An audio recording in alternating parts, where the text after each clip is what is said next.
अस्सलाम वालेकुम नाज़रीन, हमारे सिराए 4 जेडीओ न्यूज़ यहाँ वजीर उन्नड़ ख़बर शामिल कई था। काजी अहमद मां बिलावल कल्यार जी काजी अहमद शहर अंदर लॉकडाउन जे आड़ में दुकानदारन सां असिस्टेंट कमिश्नर काजी अहमद संदस अमले पारां शहर जे वापारी वजीर मला खां लॉकडाउन जे आड़ में भत्तो उगाड़ण जो मुबैना इल्ज़ाम करियानी जे दुकानदार वजीर मला ऐं ॿियनि चयो त असिस्टेंट कमिश्नर काजी अहमद अब्दुल कदीर गुजर मुंहिंजे दुकान ॾो गाॾी बीहारे मुंहिंजे मुलाज़िम हनीफ़ ज़लदारी ऐं दीनल शाह खे मुंहिंजे दुकान ते मोकिलियो, जन लॉकडाउन में दुकान खोलण ते 1000 रुपया दंड ॾियण जो चयो, जंहिं मूं इनकार कंदे चयो त तव्हां रोज़ानो असां खां नाजाइज़ भत्तो वसूल कयो था, जॾहिं त खाधे पीते जे सामान जे दुकानदारनि खे दुकान खोलण जी इजाज़त मिलियल आहे, जंहिं ते ज़बरदस्ती इख्तियारनि जो नाजाइज़ फ़ाइदो वठंदे मूंखे दुकान बंदि करण जा दावा ॾिना। मुंहिंजे इनकार करण ते असिस्टेंट कमिश्नर पाण अची दावा ॾेई दुकान बंदि कराए चाबी संदसि हवाले करण जो चयो, जंहिं ते इनकार करण ते मूं सां अमले पारां बदतमीज़ी कई वई ऐं मुंहिंजे ख़िलाफ़ कार्रवाई धमकी ॾिनी आहे। वज़ीर मला जो वधीक चवण हुयो त असिस्टेंट कमिश्नर काजी अहमद जो अमलो रोज़ानो जे बुनियाद ते सॼे शहर जे दुकानदारनि ऐं रेड़नि खां ज़बरदस्ती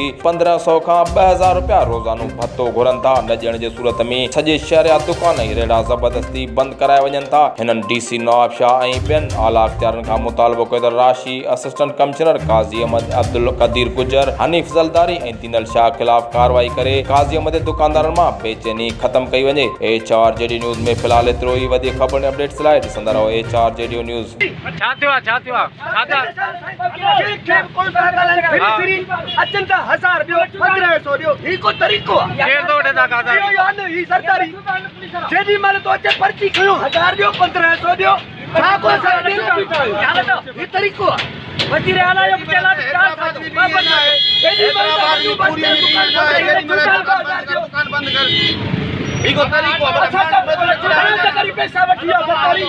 हेलो दिल्ली मला शहर जो दुकानदार मूं वटि हिते AC साहब ॿाहिरि बीठो ऐं उन सां मोहम्मद हनीफ़ ज़रदारी ऐं उन सां गॾु ॿियो साईं शाह आहे।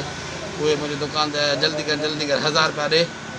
AC साहब तव्हांखे जेको आहे चयो आहे 1000 रुपया ॾे। मां AC साहब 2 मिंट बीठो हलियो वियो, ही बीह रहिया। मां हुननि खे चयो ॾोकड़ मूं वटि कोन्हनि, भले तव्हां जेको आहे मां AC साहब सां ॻाल्हायां थो। AC साहब त वियो हलियो, हिननि चयो त दुकान बंदि कर। मां दुकान तां हेठि लही चाबी AC साहब वियो, हिननि खे दुकान ॾिनी, सामान मुंहिंजो ॿाहिरि पियल हुयो। हिननि सामान मुंहिंजे मज़दूरनि अंदरि पे कयो, हिननि बदतमीज़ी कई।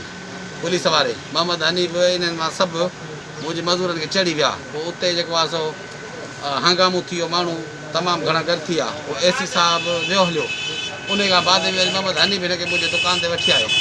चई त जेको आहे बाबा हीअ दुकान AC साहब मूंखे चयो त दुकान बंदि कर, चाबी ॾे। मूं AC साहब चाबी ॾिनी।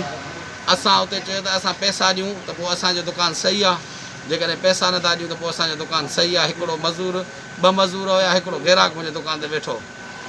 दुकान बंदि कयो, दुकान बंदि कयो। असां सां तमामु घणो ज़ुल्म आहे ऐं असां छा कयूं? शहरी एताद असांजो सफ़ा सुतो पियो आहे।